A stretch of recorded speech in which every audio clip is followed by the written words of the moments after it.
Okay, welcome. Our always excellent meeting moderator is not here today. Her daughter graduated from Berkeley yesterday. So yay, yay Jessica, yay Ann, good job. Yeah. So for those of you that don't know me, I'm Carol Moeller. I was a former president of this club. I'm currently on the board, and thus Ann asked me to step in for her. And I mentioned to the people in this room that we met some new faces at the march yesterday, and we're glad to see you here today. And I know the big interest was the ballot, and we're going to cover the ballot, but not immediately. So a little bit of introduction to this meeting. California is accelerating our conservation of nature by way of Governor Newsom's 2020 executive order to address climate change and advance biodiversity conservation. This strategy recognizes that climate resilience is essential to the growth of our communities. Unfortunately, climate change hasn't decelerated the Republican misinformation about fossil fuels, but perhaps the Supreme Court's threat of reversing Roe v. Wade will galvanize citizens to vote for supporters of reproductive rights, i.e. Democrats, and thereby elect representatives who will be more supportive of conservation politics as well.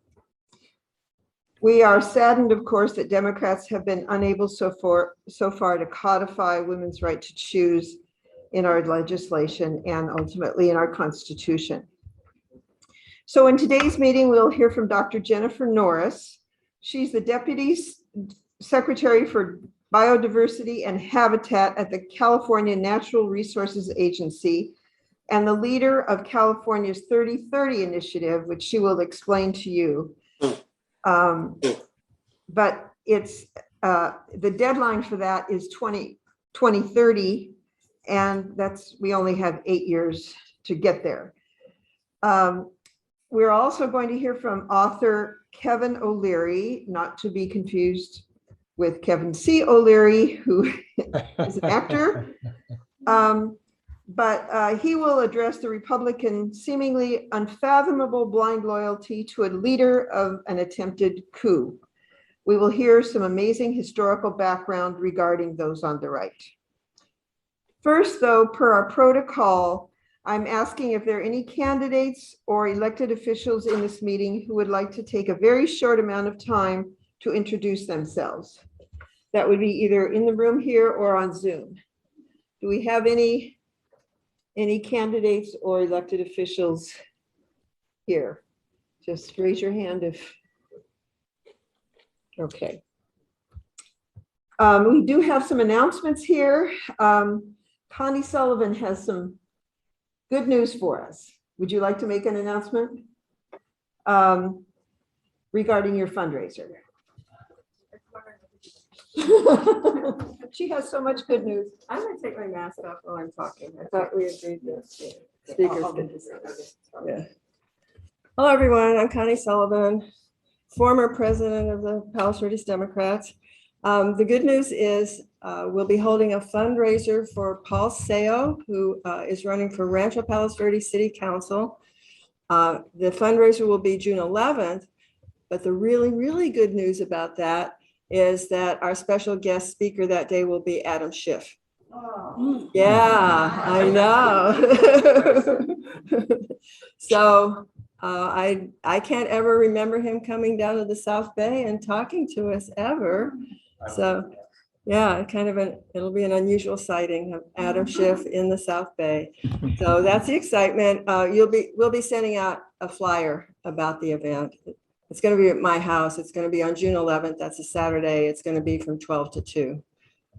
So keep that in mind. All right. Is that the only thing you wanted me to say? No, later on in the meeting. Okay. All right. Thanks. We're going to have the PD Dems is going to have a booth at the Palos Verdes Street Fair. That's on Saturday and Sunday, June 11th and 12th. We realize there will be a conflict on June 11th, Paul Seo's fundraiser, and on June 12th is our Dem Club meeting. but with enough volunteers, we Democrats can do this. We can do it all. And the good news is that our June 12th meeting in this room is very close to where the street fair will be. And we're hoping to have fairgoers. We're going to kind of usher them right into our meeting. So if any of you are interested in manning the booth either of those days, our Fraser Perkins has engineered a wheel of topics that fairgoers will spin, and thus we can engage them in conversation. So we would really love for any of you to volunteer for this. I think maybe we'll send an email out for volunteers. Okay, slide 2. Okay, the preview of our meetings to come, because of Father's Day, instead of the third Friday of the month or whatever it is, we usually third Sunday of the month, it's going to be moved up to the second Sunday of the month to avoid Father's Day. And today we're going to be mentioning ballot endorsements. That meeting, we're going to talk about the results of the primary. So we have some experts on the ramifications of some of these, the results. We're also all concerned about our water situation. So we have some elected officials from a couple of water boards that are going to talk about water restrictions and our responsibilities with that. Next slide. Okay, and then our always fabulous picnic is going to be in July. Ted Lieu always comes and he swears us in. We've had Janice Hahn come, and we have a lot of candidates for office and a lot of local candidates come and speak. So, and you can see it's a beautiful venue, St. Luke's Presbyterian Church out on their lawn. So look forward to that, but save the date. We are having an election soon, and you know what Kevin O'Leary said is so important.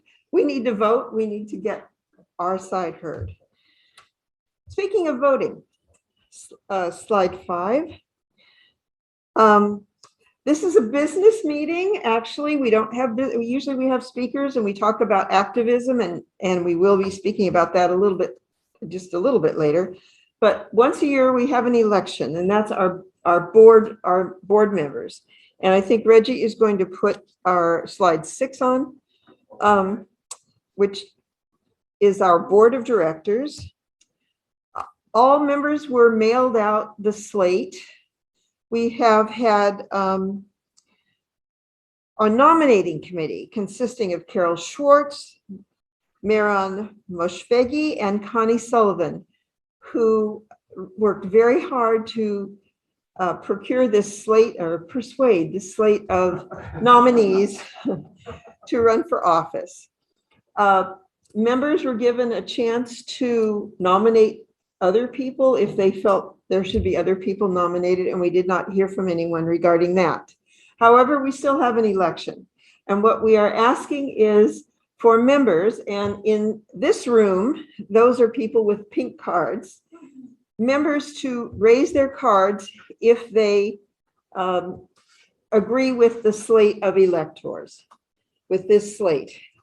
I'm going to switch to the next slide because this talks to the people that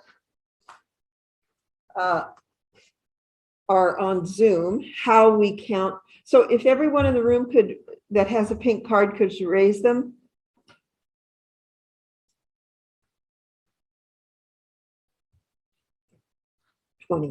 Between you and me and all.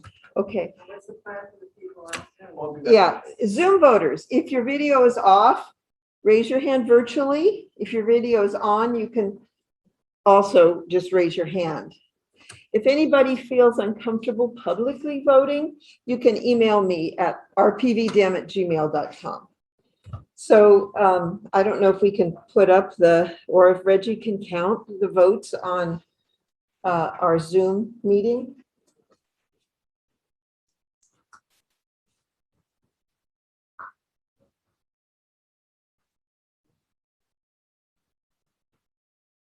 We have 8 with the virtual raised hand. I don't know if we have. And yes, and not and just physical raised hands.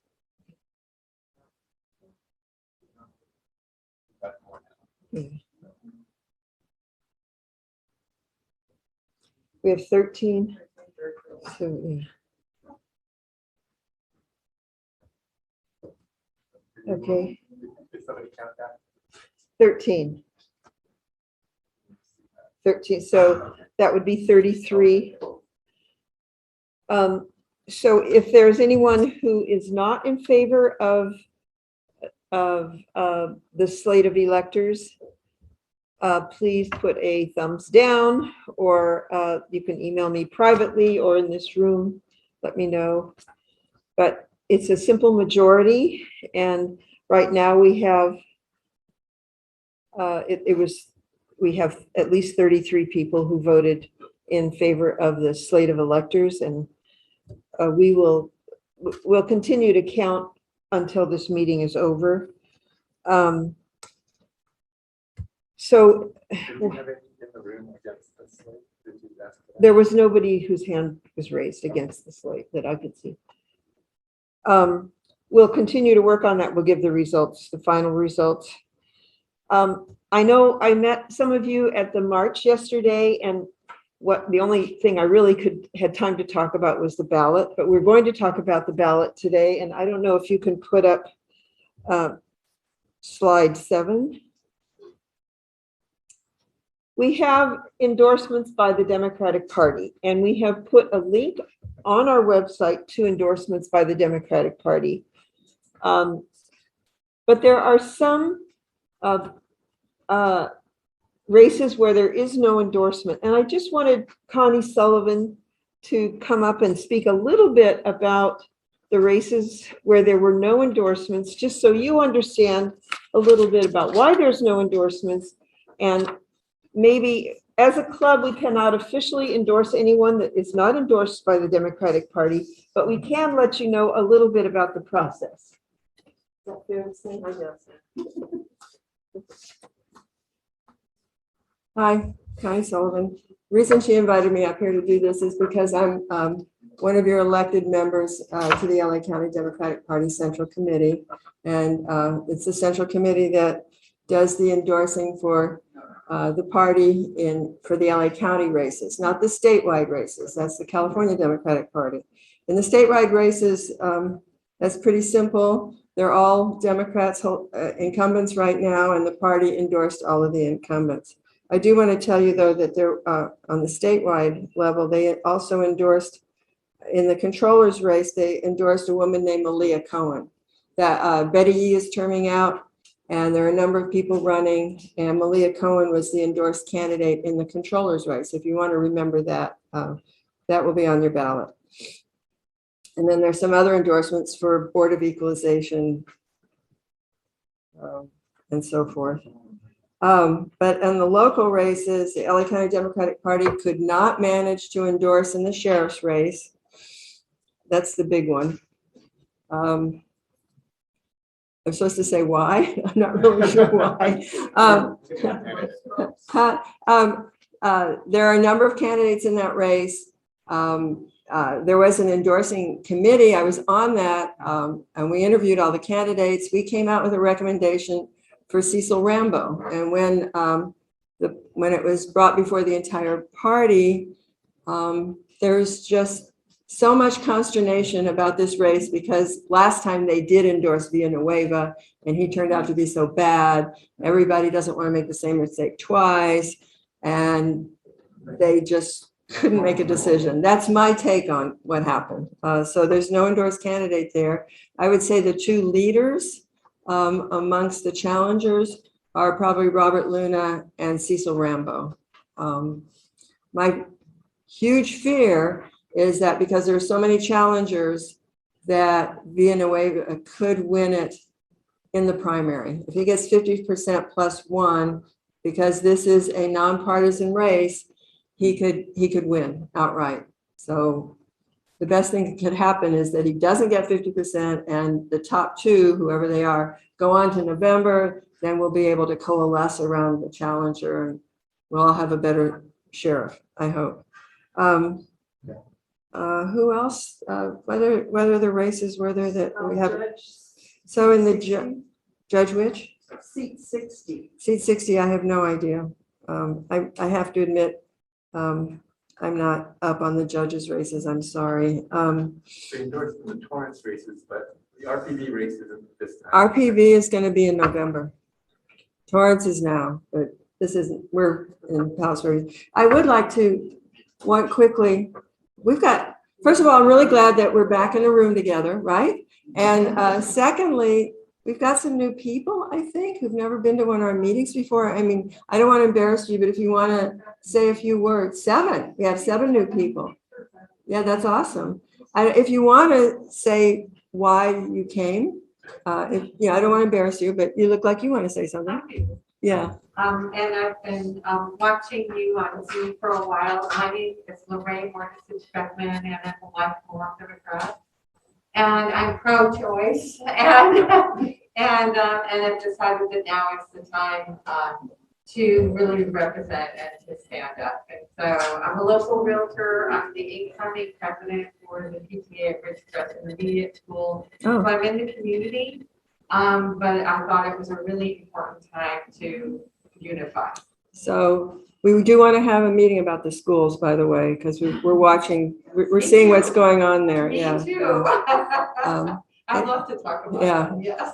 We'll keep you in mind. Anybody else want to share why you're here? Anyway, we're glad to have you. Thank you so much.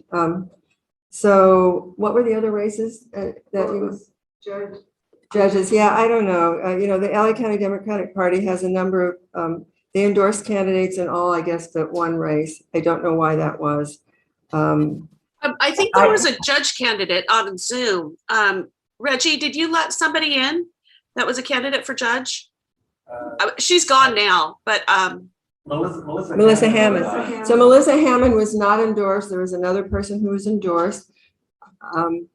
When I'm standing up here, I have to tell you about the endorsed candidates. If you want to hear about some I don't agree with, and I'm going to go a different way, I'd be happy to tell you that privately. I did notice that Melissa Hammond was endorsed by the LA Times this morning, if you saw that. But I can't say more than that when I'm standing here. okay. I have a question about the judges. Yeah. Primary, is that the election for judges, or do they do a top 2? No, they don't do a top 2. So this will be the same. Right. No, they do. Oh, they do a top 2? Yes. Oh, I'm sorry. We have a judge right here who knows Yeah, more. the judge, you have to get 50% plus 1 of the primary. If you don't, you proceed, the top 2 proceed. And there's also an interesting situation. A judge who was just confirmed as a federal judge a few days ago had to register if her name is on the ballot. She didn't know if she'd be confirmed. So there's a 3-way race. I am planning on voting for that federal judge because the other 2 are not highly rated. And by voting for the person who's now a federal judge, you create a vacancy. A new election. Governor Newsom to Oh. nominate somebody new. Yeah. And which race is that? I can't remember. Oh, But okay. it's one involving an incumbent judge. Oh, The LA Times. oh, here we go. Here's the judicial offices. So in the judicial offices, the county party endorsed someone named Tim Rubin in seat 3, Elizabeth Lashley Haynes in seat 67. Is that it? Holly Hancock in seat 70. Lloyd. Oh, that's the second one. She wasn't endorsed, but. Which one?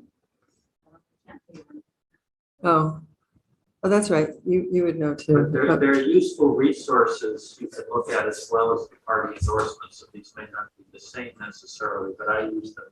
The LA County Bar Association does judicial election evaluations.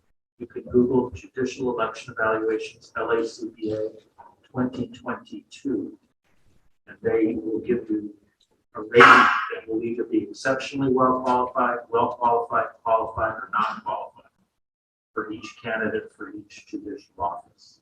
Right. And there, unfortunately, there's at least one person that the county party endorsed who is deemed unqualified. So, yet, there she is. I don't know what goes on. This is Kay Ju, and she used to sit on the committee that makes these recommendations for endorsement. So she might be able to enlighten us. Now I'm a state commission that doesn't allow me to. Right. talk about issues, but I do want to be clear, this is something that should be said every election is, I mean, obvious, but not as obvious. And that's the only people that the party looks at to endorse are Democrats. And sometimes, this is what I'm just trying to say, but I can say it. Well, For an office like there are better Democrats, I feel, than some of these too. But sometimes they aren't the best people to be judged. Right. So just keep in mind when you look at that list, that is the process is limited to just the Democrats. So, yeah, but the Times endorsed a different Democrat in one race, and I agree with that one. So anyway, Another factor to consider, the people always say diversity should be brought to the bench. And the most useful diversity among the elected judges would be to occasionally have someone other than a district attorney. Because 2 years ago, I think the Democratic Party endorsed nothing but district attorneys. Things being equal, if I look at the candidates closely, the ratings from the Bar Association are equal. They, in other respects, will be equal. I will choose the public defender or the defense attorney instead of the district attorney. You read the LA Times endorsement for judicial officers, they say, there's so few offices up for election out of the 500 judges there are. It's not worth it. You can't do that. And my response to that is every little bit helps. It's clearly the case that the district attorney for years have considered elected positions to be something they're entitled to if they can't get appointed by the governor. So the governor tends to make more balanced appointments, and it will be nice to see the voters doing the same. so this time Patrick Hare, longtime public defender, and he's now a high up administrator in the public defender's office. He is one of the endorsed judges by the LA County Democratic Party. A good choice. Yeah. As well. That's Also, Patrick Hare. seat 60, I looked at, there were 3 that were either qualified or well qualified, and only 1 was a public defender. Therefore, that's where my votes go. Yeah, yeah, It's kind of the process I follow. yeah. It's kind of odd because the super far left of our party detests DAs, and they are always for public defenders. But I don't know how many of them sit on these committees. So, anyway, so is that? Can I make one more announcement about? We're having our monthly breakfast for Democrats in the Assembly District. The Assembly District is obviously more than Palos Verdes, includes Torrance and the beach cities. And we have a breakfast once a month, the last Sunday of the month. It'll be the 29th, and it will be at Mimi's Cafe in Torrance on Crenshaw Boulevard. And it'll be at 10 a.m. And we always sit outside. If you feel uncomfortable sitting inside, we always sit outside. Thank you.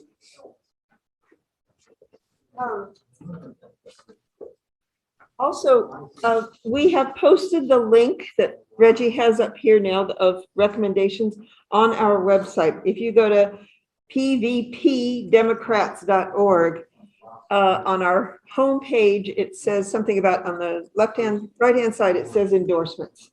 So you can find the link that he is showing here on our website. Okay, slide 8. The League of Women Voters. Do we have a speaker from the league here or in our among our participants? I mean, I could say something about it. Are we talking about the upcoming climate change Yes. webinar that's coming up? Is that Allison? Yeah, that's Allison. Okay. Oh, yeah. Okay. So there's going to be Climate 101 and upcoming state and local environmental legislation. That is going to be next Saturday, May 21st, and it's from 1:30 to 3. It's free and it's via Zoom. So it'd be great if you could just come on and listen to it. It's a webinar. So Andy Hitalia is the current co-chair of Climate Reality of Los Angeles, and he's going to speak. He studied political science, believing the power of democracy. Also speaking is Andrew Ellis, and he began his environmental science career characterizing toxic chemical waste sites for the EPA. Both speakers should be very interesting. So if you want to go on to the League of Women Voters, well, here, I can type it in here, palos.org. You can just go in on that day and click on the link, and it'll get you right to the webinar. I'm not a great computer person like Reggie is, so I had to figure out so you have to click a couple of links, and I'm running that website. So you have to click like 3 links to get there, and you'll get to the link that will get you to the Zoom. But it should be a fascinating talk, and it's very timely. And I believe Reggie can put that link on our website in our calendar or upcoming events. Oh, that'd be great. Thank you, Reggie. Then slide 9. Umesh? So I have to do slide 9 and then 10. Yeah, I'll go. Hi, I'm Umesh Kakkar. I head up a group called Swing Left South Bay LA. We're associated with Indivisible South Bay LA, but with the election side of things. We're officially we're not party related, but we're left of center. And so we set goals at the beginning of this year. We try to be active. So the things we're working on this year are electing left of center candidates. We've been working on the Torrance mayor's race. We've been canvassing for that. And later in the year, we hope to get involved for the Palos Verdes races. And then for the US House districts, we're knocking on doors and making phone calls for Jay Chen. After redistricting, Harley Ruda decided not to try to recapture his seat back. Jay Chen is running. He's running against Michelle Steele. She's horrible, far right. She needs to be defeated. And Jay's a really good guy. We've talked to him. He's a really good guy.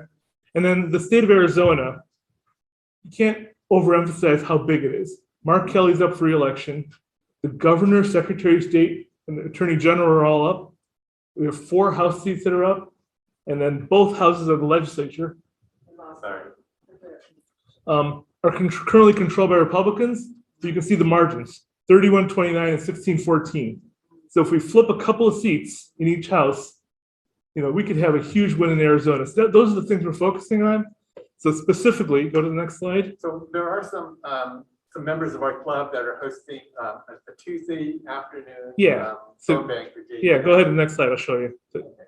I want to say Michelle Steele is one of those Republicans that our other speakers spoke about because she voted to decertify the election. Correct. Yep. So let's see. Over on the right, we're doing a social gathering this Wednesday night at Smog City down in Torrance. It's on Del Amo Boulevard between 6 and 9 p.m. Come down, have a beer. There's a food truck there. Just hang out with other South Bay, different Democratic parties and South Bay activists. On the left are some of the events we're doing. There's the phone bank that Reggie mentioned. A couple of people that are members of this group and also members of our group are doing a phone bank every Tuesday, and that's the link for it. Will these slides be available to the people online or something? Yeah. Yeah. We can do that. Okay. Or the link somehow. Let's see, I'll put this information on our site. Okay. We can take pictures of the screen too. Yeah. But so if you click that link, you can get the information about where the phone bank is, the physical address, but it's also on Zoom. We canvass for Jay Chen. We've been doing once a month. Our next time is June 4th. We meet at a Starbucks in Torrance, and then we carpool to where we go to actually start the canvass. And for people who haven't done a lot or haven't done it, frequently, you can go out in pairs. It's kind of fun. You walk the neighborhoods, and you get all kinds of interesting conversations. And it's not hostile. It's really interesting. People are much more hostile on social media than they are talking face to face. The conversations are very interesting face to face. We do letter writing the second and fourth Sunday of every month down at Torrance Zamperini Field. I was there earlier this afternoon. We write letters to the specific group we're targeting is Democratic leaning but infrequent voters. So we're trying to motivate them to get out and vote and try to talk about issues that will get them to vote. We can't say vote for Democrats, but because of the laws, but we can say vote for a candidate who will support affordable health care for all. So, you know. That's your letter writing. That's the letter writing. The university going after the letter writing. And again, we're writing letters both for Arizona and for Jay Chen. What's the research on that? What does it show? It increases turnout by about 1%, which doesn't sound like a lot, but there's a hell of a lot of elections last time that 1% would have been really nice. It's not as effective as canvassing, and it's not quite as effective as phone banking, but the universe we're targeting, we're sending out letters. We mail them on October 29th. That's the target date that this organization Vote Forward has set. The letters will arrive in people's mailboxes 4 or 5 days before the election. And the science behind that is these are infrequent voters. The ones that they know they're going to vote, they've already voted. The ones we're targeting are voting. It's a lot of trouble.